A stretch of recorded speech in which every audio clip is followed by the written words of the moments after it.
there, and I like to think that I'm pretty good at that, taking things. And this is kind of a hot trend right now, right? So repurposed stuff and repurposing things in industry, and you crafters, I know you're always taking found materials and repurposing them for other things. I like to think that I'm pretty good at doing that, pretty creative, and that I got that maybe from my grandfather. My grandfather was a really good repurposer. They didn't call it that back then. They called it being poor. And as my grandfather was a blacksmith and a sharecropper in Missouri, down around Sikeston in the 1930s, and like many men of his generation, you don't throw things away. You find a new use for them. And I always was impressed at his ability to do that. Now, the stuff that he made never looked like much, so you crafters would not be proud of him. But I was always very proud of him because he could take like an old coffee can, cut in the tin, and take it out to his little workshop in the garage and beat on it for a while and come in with something completely different. So most of the utensils in his kitchen drawers were made of something else. And he was just really good at that. He always impressed me, but the truth is, the real master at repurposing is Jesus. Just look at Mark chapter 1. As Jesus walked beside the Sea of Galilee, he saw Simon and his brother Andrew casting a net into the lake, for they were fishermen. "Come, follow me," Jesus said, "and I will send you out to fish for people." And at once they left their nets and followed him. See, Jesus means to repurpose the lives of his disciples. He's going to give them a new purpose, a new identity. In fact, in the original Greek, it doesn't so much read, "I'm going to send you out to fish," so "I'm going to make you to become fishermen of men." I'm going to transform you. I'm going to change you. I'm going to make you into something else. You're going to have a new purpose. And I think we could probably all agree that as they set out on that day, they don't know much about the journey. They drop what they're doing, they drop their nets, and they follow Jesus. And I think that's a really great visual, a great picture for us of what kind of is transpiring in this transaction. But they don't know much about where Jesus is going to take them. But the one thing that's implicit in this arrangement is that he will repurpose them. He will make them to be something new. That sort of goes along with the passage that we read a couple of weeks ago from Matthew 16, verse 24. And Jesus said to his disciples, "Whoever wants to be my disciple must deny themselves and take up their cross and follow me." And I made the point 2 weeks ago, I'll make it again today, that self-denial and the engagement of the mission are prerequisite to following Jesus. We can't start with following Jesus and then get around to self-denial and taking on the mission. Denying ourselves and taking on the mission, that's part of what it means to be following Jesus. And that really brings us today to our fourth mission principle. But let's review the first three mission principles first. Mission principle number 1, Jesus is the source of the mission. That's where it all comes from. Mission principle number 2 is that the mission is the purpose of the church. Jesus' mission is why we're here. No other mission that we might choose for ourselves is as important as that one. Mission principle number 3, the mission of Jesus is making disciples. Now that brings us to mission purpose number 4, which is disciples of Jesus are surrendered to Jesus. Now, that's implied, right? When we say Jesus is Lord, or we say Jesus is King, that suggests that he's in charge, that we are in fact surrendered, that we are his subjects. But the question is, where exactly does Jesus actually reign? Because surrender is surprisingly difficult to accomplish. I think in some ways that these first disciples had something of an advantage, because in that moment, actually following Jesus means that they've got to drop what they're doing. They've got to leave that behind. They've got to give that up in order to go with him. See, one of the things, if we're going to be repurposed, one of the things that we have to understand is that there has to be a removal of our old purpose in order for that new purpose to take effect. And if in the process of coming to follow Jesus, as we understand that concept, we haven't moved, or we haven't surrendered anything, we haven't left anything behind, the question then is, what exactly is Jesus leading? See, discipleship is our missional purpose, and a prerequisite of realizing that new purpose is self-denial. But immediately there are some problems with that, because American culture abhors self-denial. Doesn't just reject it as a concept, really hates it. We're not about self-denial. In fact, we're pretty convinced that self-denial is downright unhealthy and un-American. We're much more interested in our self-obsession. We have kind of graduated culturally from the me generation of the 70s to the selfie generation of today. People have more pictures of themselves than of anyone else. We are completely fascinated with ourselves. And we advocate for self-love and for self-image and for self-promotion and self-improvement. We're all about this stuff. Decades ago, when I was in high school, actually, Whitney Houston was singing about learning to love yourself. It is the greatest love of all. Did you get that?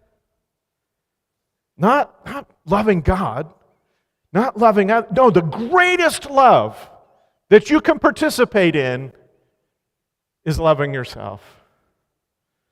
I started doing a little research, looking at modern musicians. Hadn't gotten any better. Modern pop singers, rap singers, whatnot, they can't stop talking about how great they are. We are obsessed with the self. You say, well, wait a minute. Isn't self-esteem important? Well, is it? You know, self-esteem as a concept is a couple hundred years old. Yeah, it didn't exist for all of human history. It's a couple hundred years old, which is still, in terms of social sciences, going pretty far back. But it really didn't reach popularity until the 1960s. Oh, there's a surprise. It became very popular in the 1960s, and by the 1980s and 90s, we were incorporating self-esteem curriculum into public schools. I had that curriculum. You probably did too. And here's why it was there. Some social science researchers started studying this question. And they found out that students who had higher self-esteem got better test scores. So they said, well, if we can raise the self-esteem of our students, they'll all do better. And so we implement this self-esteem curriculum. Well, you let another 10, 20 years pass by, and then they start retesting everything again. Guess what they found? Academically, everybody did worse, but they all felt better about themselves. It turns out that the self-esteem that they were measuring was a result of the fact that people had scored well on their tests. They didn't score well on their tests because they felt good about themselves. They felt good about themselves because they were doing well academically. But the machine rages on. We have continued to separate merit from esteem until today. Every young idiot with a social media account thinks their opinion actually matters, even if they have accomplished nothing. Turns out there is a distinct difference between earned esteem and what we now call global esteem. Global esteem is how you feel about yourself regardless of your circumstance. Global esteem can be high, it can be low, has really nothing to do with how you function. What does the church have to say about all of this? This is where the culture has been going, but what does the church have to say about it? When I was a kid growing up in the church, we used to sing this little song, Joy, the Joy song. Joy, Joy, this is what it means. Jesus first, yourself last, and others in between. What? Hasn't the culture told us how wrong this is? What sort of a self-loathing, oppressive cult are you Christians running?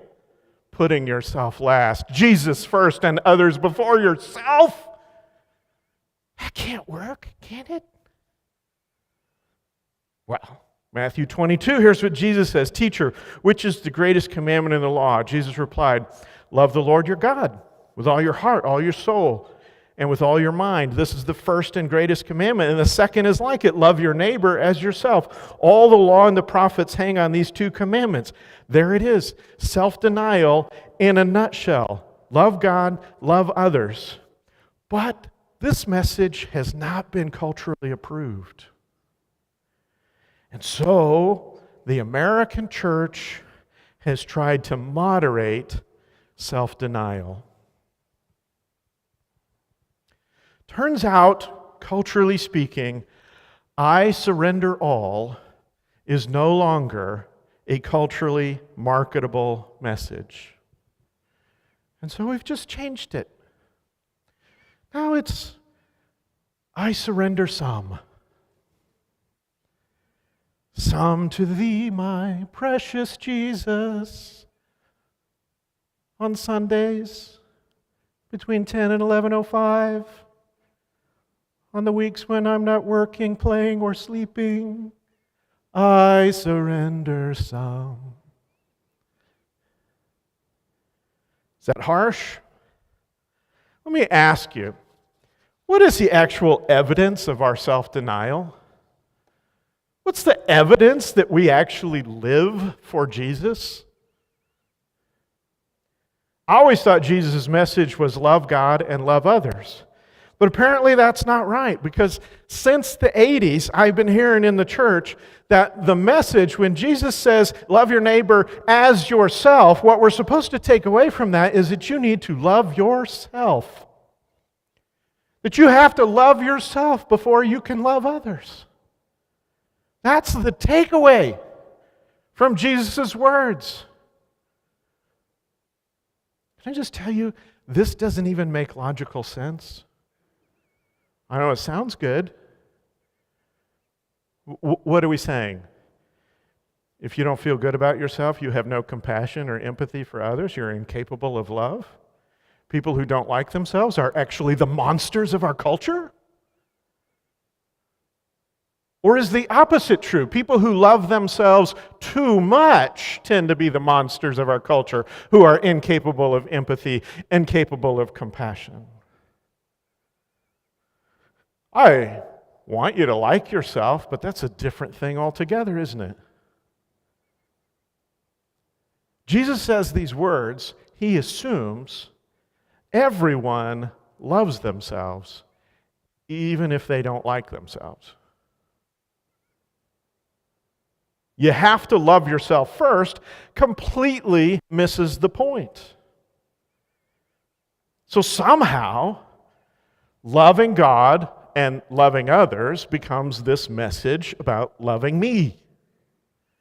And when Paul says in Philippians chapter 2, do nothing out of selfish ambition or vain conceit. Rather, in humility, value others above yourself, not looking to your own interests, but each of you to the interests of others. In your relationship with one another, have the same mindset as Christ Jesus, well, there's a tall order, who being in very nature God, did not consider equality with God something to be used to his own advantage. Rather, he made himself nothing by taking the very nature of a servant, being made in human likeness, and being found in appearance as man, he humbled himself by becoming obedient to death, even to death on a cross. That seems pretty straightforward, but no, somehow the message is not that we're actually supposed to value others more than ourselves. And when Jesus talks about denying yourself, he's not really talking about self-denial. What it really means is continue to serve your own purposes, but be nicer. Here's the truth of the matter. We, me included, because all of us, we are naturally inclined towards self-centeredness. We don't need practice or training to be self-centered. We need practice and training to overcome being self-centered. When Jesus says, as you love yourself, this is our natural state. Now you got to remember, when we talk about Greek love, we're not necessarily talking about a lot of warm, mushy feelings. We're talking about what you actually do. And what we actually do is serve our own interest. We will naturally serve our own interest. Nobody has to cue us in on this. Now that's not to say that some of the things that we do, supposedly in our own interest, will not be self-destructive. Sometimes they will be. But we will, by our nature, do what we think is good for us. And the very countercultural message that Jesus has for us is that you want to take that impulse to do for yourself and apply it to others. Do for them first. But this is complicated today because we are culturally inclined towards narcissism. You know what narcissism is? Narcissus is this mythological character who fell in love with his own reflection. So narcissism is this problem of being so impressed with oneself that you begin to think that you are the center around which everything else should rotate. Now let's talk about how this works a little bit.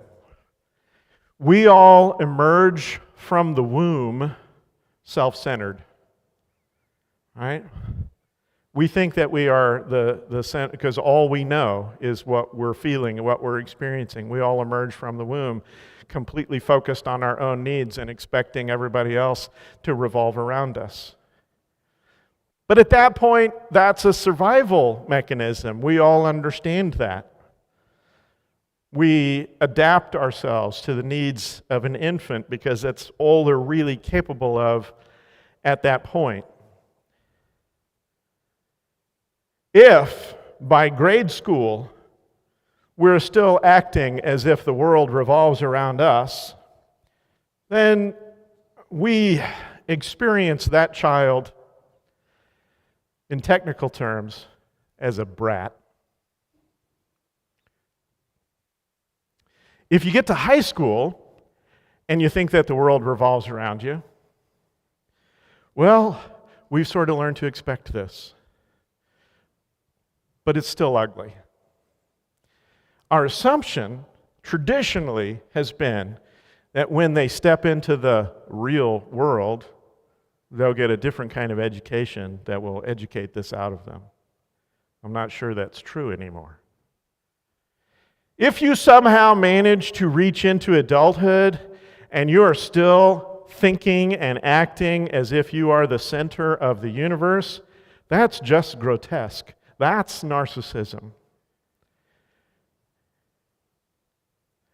And up until recently, we regarded that as a personality disorder. Except now, the culture has come to endorse narcissism. See, whatever oppression, whatever brokenness, whatever victimization, whatever extremely obscure identity that you can claim, no matter how pointless, no matter how delusional, the world says it's brave for you to not only embrace that identity, but to expect everyone in your circle to acquiesce and revolve around you.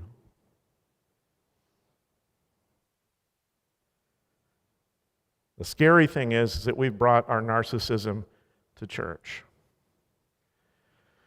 Not only do we imagine that the church is here to meet our needs and meet our expectations, but man, we've got Jesus himself circling around us. Paul says, do nothing out of selfish ambition.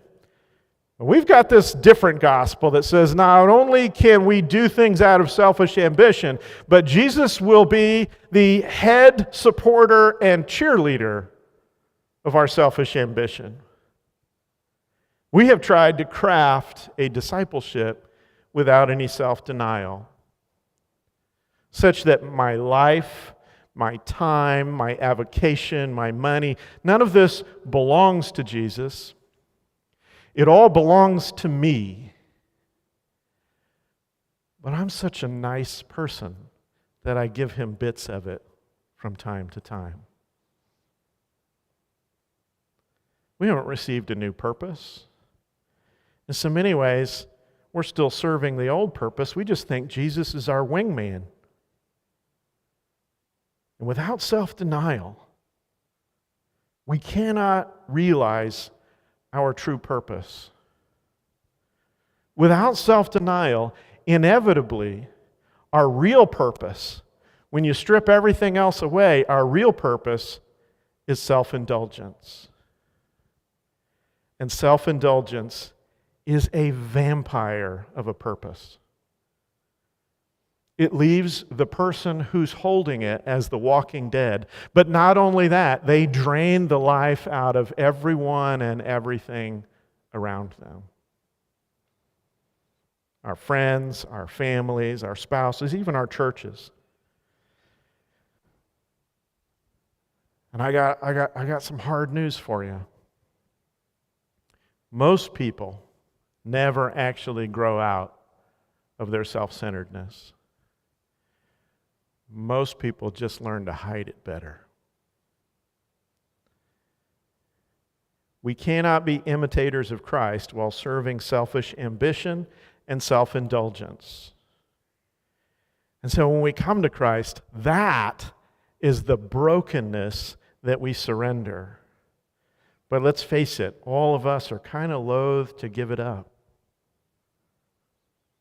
And so self-denial is the beginning point, but it's also the single greatest hurdle to following Jesus. This is where the journey begins, because once we let go of self, once we let go of our old purpose, our old self, all manner of miraculous things can happen. And Jesus says He's going to give us a new purpose. He's going to give us new meaning. He's going to give us new identity. He is going to make us to become what He needs us to be. He's going to bring about a transformation. He doesn't say exactly where we're going or how we will get there. That is up to faith, and we do not like to surrender that control.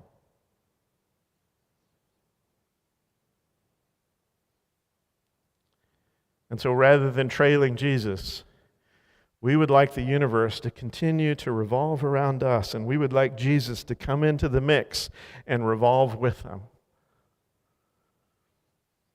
Paul says in Romans chapter 12, "Therefore I urge you, brothers and sisters, in view of God's mercy, to offer your bodies as a living sacrifice, holy and pleasing to God. This is your true and proper worship. Do not conform to the pattern of this world, but be transformed by the renewing of your mind. Then you will be able to test and approve what God's will is, His good, pleasing, and perfect will." Here's the crazy thing. I'm not reading any passages to us this morning that we don't already know quite well. And all of these passages say, I am not first. But culturally, we found that message very, very hard to accept.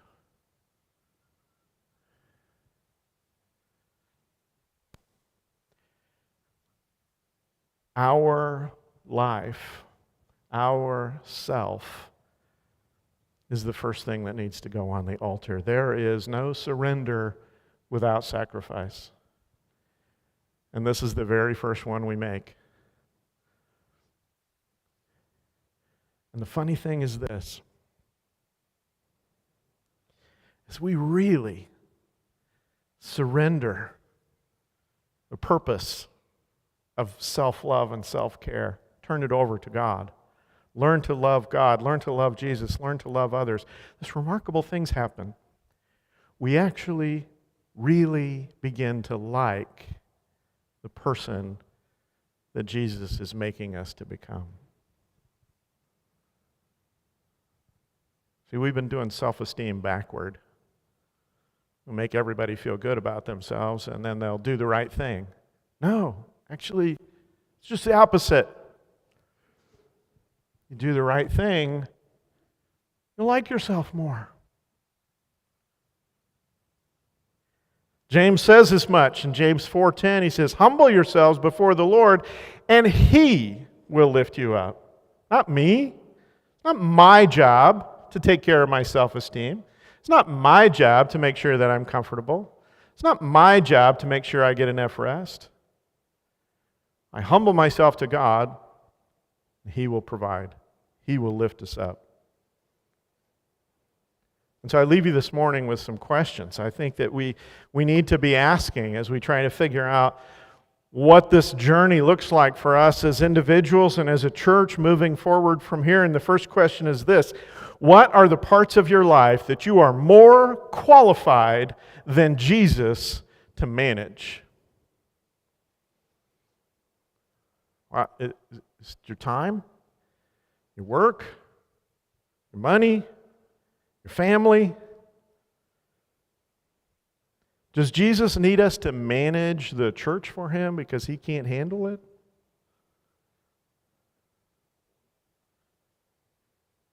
And then the question is, who exactly is following who? Are we following Jesus, or somehow has our weird concept of the Christian faith come, Jesus has become part of my life? I still sit on the throne, but He's there advising me. Who's following who? Because folks, if we are flavoring our life with Jesus to distract ourselves from the fact that we're really living about selfish ambition and self-indulgence, just quit now.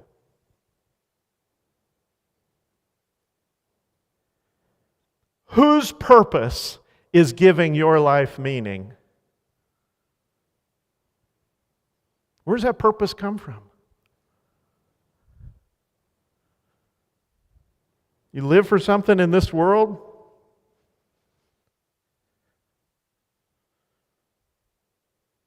Let's face it.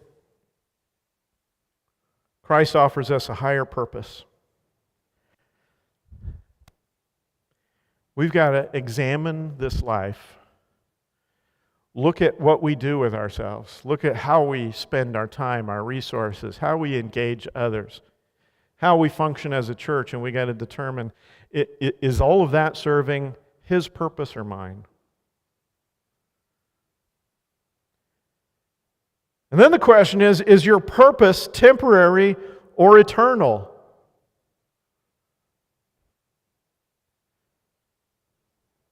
Because 100 years from now, most of what we do won't matter.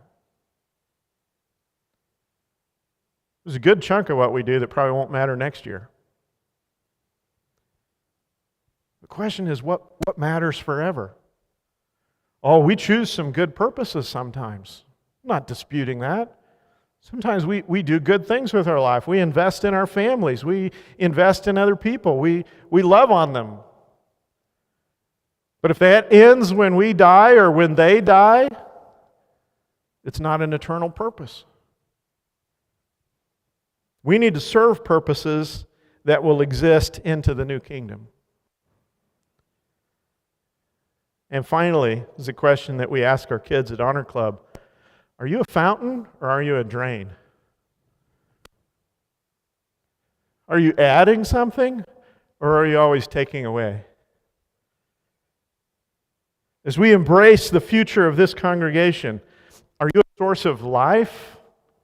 Are you a source of truth? Are you a source of love, of Christian service? Are you a source of fellowship? Are you building up the kingdom?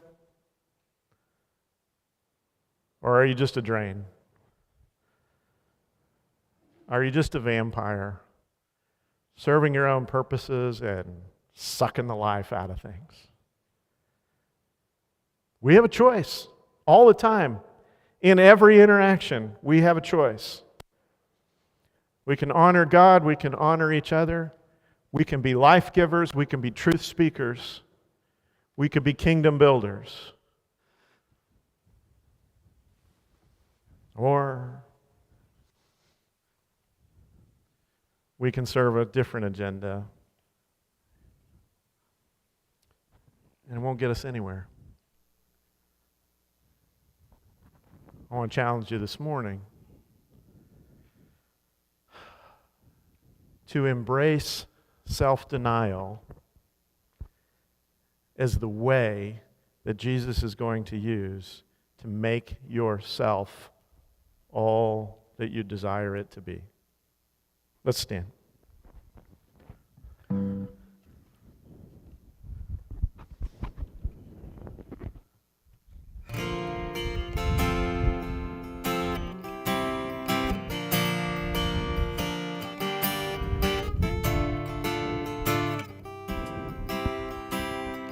When my hope is lost and my strength is gone, I run to you and you alone.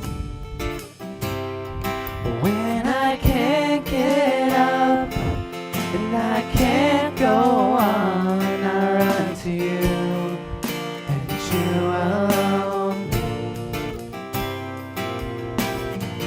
'Cause you're my light in the dark. I sing with all of my heart. Hallelujah,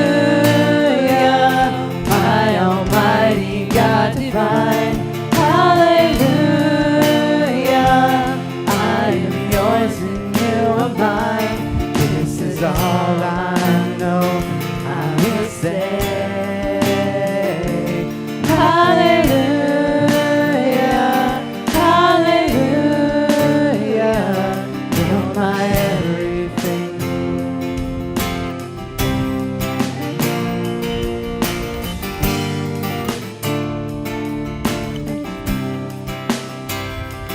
When I'm plagued with pain and filled with fear, I run to you and you alone. When my days are few and death is near, I run to you and you alone. 'Cause you're my light in the dark, and I sing with all of my heart. Hallelujah, my almighty God divine. Hallelujah.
is all I know I will say.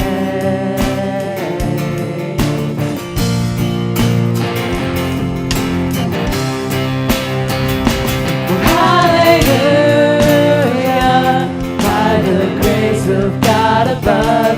Hallelujah, our shining light to shine above. This is all I know I will say. Hallelujah, hallelujah, this is all I know I will say. Hallelujah, hallelujah, you're my everything.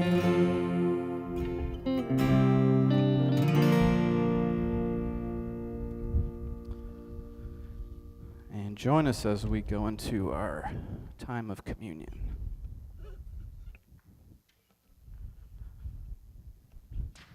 Dear Lord, I just thank you for this day. I thank you for the opportunity to just reflect and realize that we need to put you first. And I pray that we follow your example as this communion reminds us of your Son and what he did. And he was completely selfless, Lord. And I just pray that we can all lead by his example. And I pray that this not only goes on throughout our week, but through the rest of our lives. In Jesus' name, amen.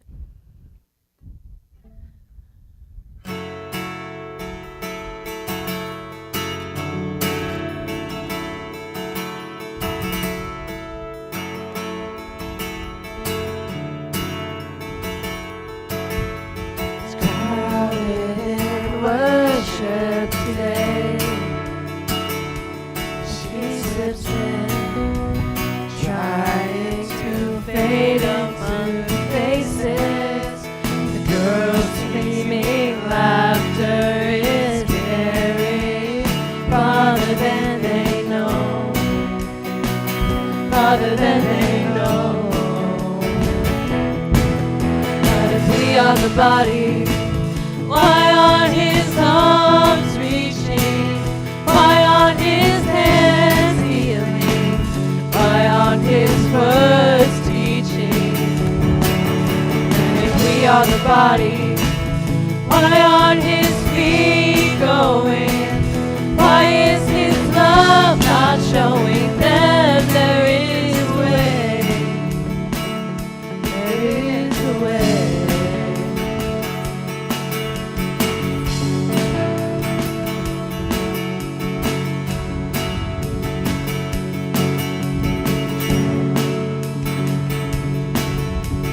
Traveler is far away from home. Sheds his coat, quietly sinks into the back row. The weight of their judgmental glances tells him that his chances are better off on the road. We are the body. Why aren't his arms reaching? Why aren't his hands healing? Why aren't his words reaching? And if we are the body, why aren't his feet going? Why is his love not showing them there is a way?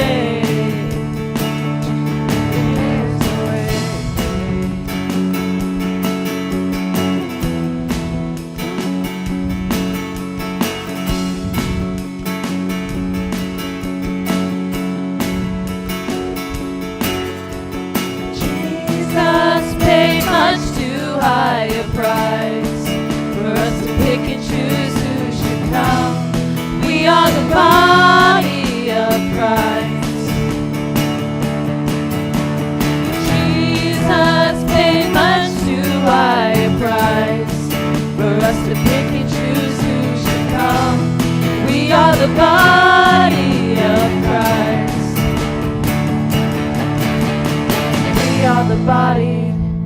Why aren't his arms reaching? Why aren't his hands healing?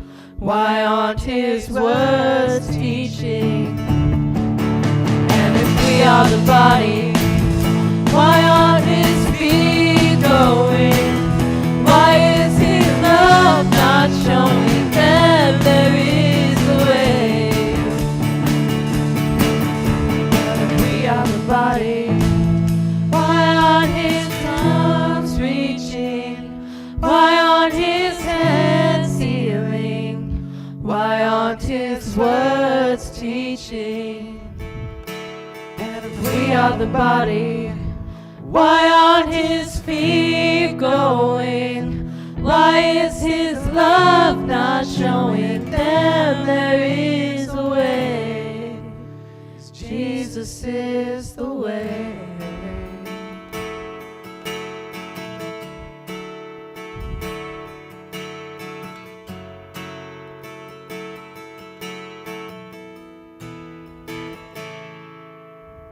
Right, maybe seated as we partake in communion now.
All right, please stand with us as we close out worship today.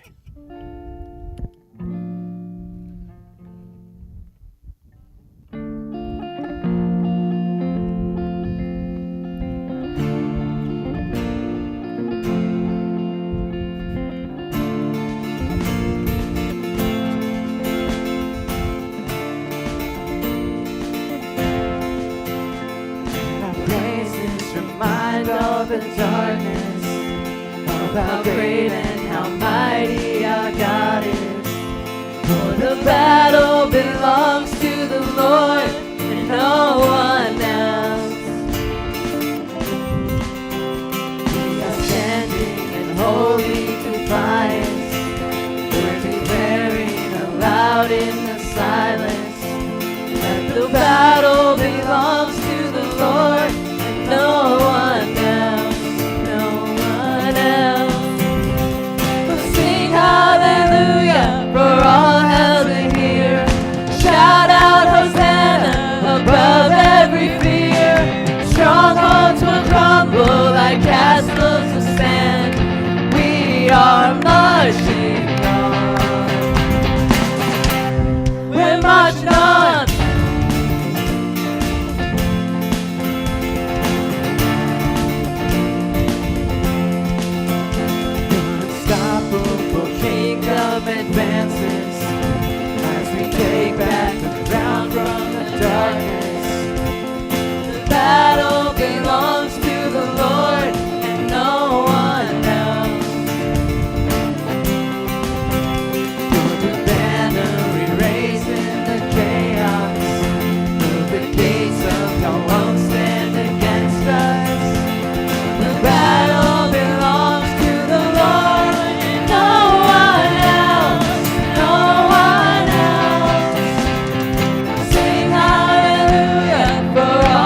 Yeah, we're marching on.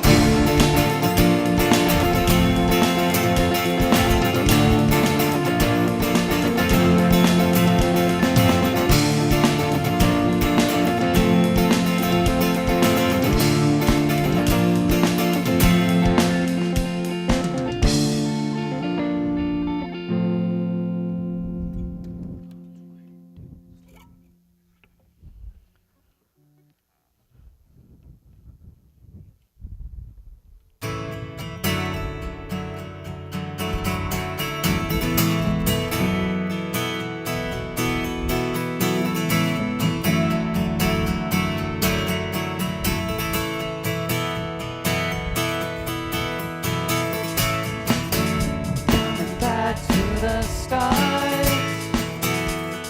where you found me. I'm coming back to the heart. Now I surrender, take me. This is all I can bring.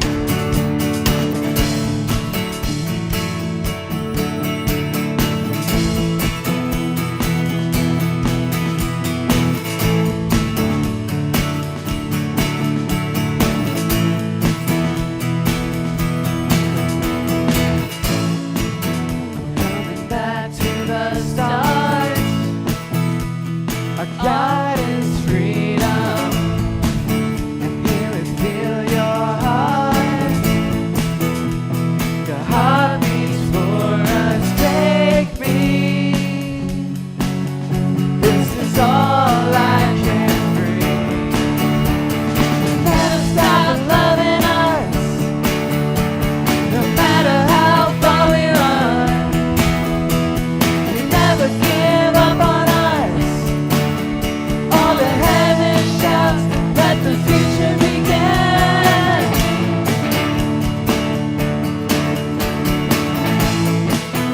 Let the future begin.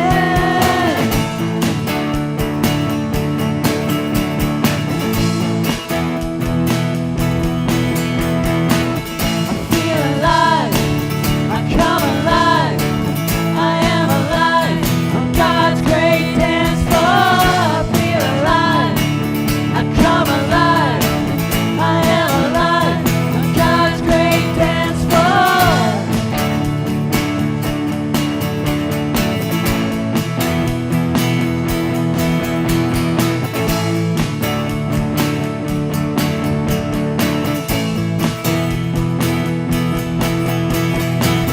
I feel alive, I come alive, I am alive, on God's great dance floor. I feel alive, I come alive, I am alive, on God's great dance floor.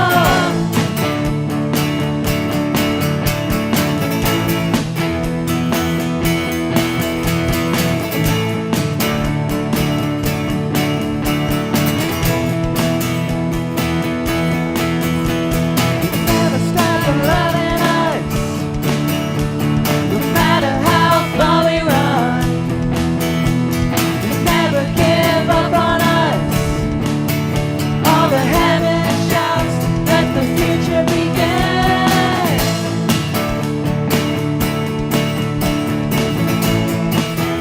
Let the future begin.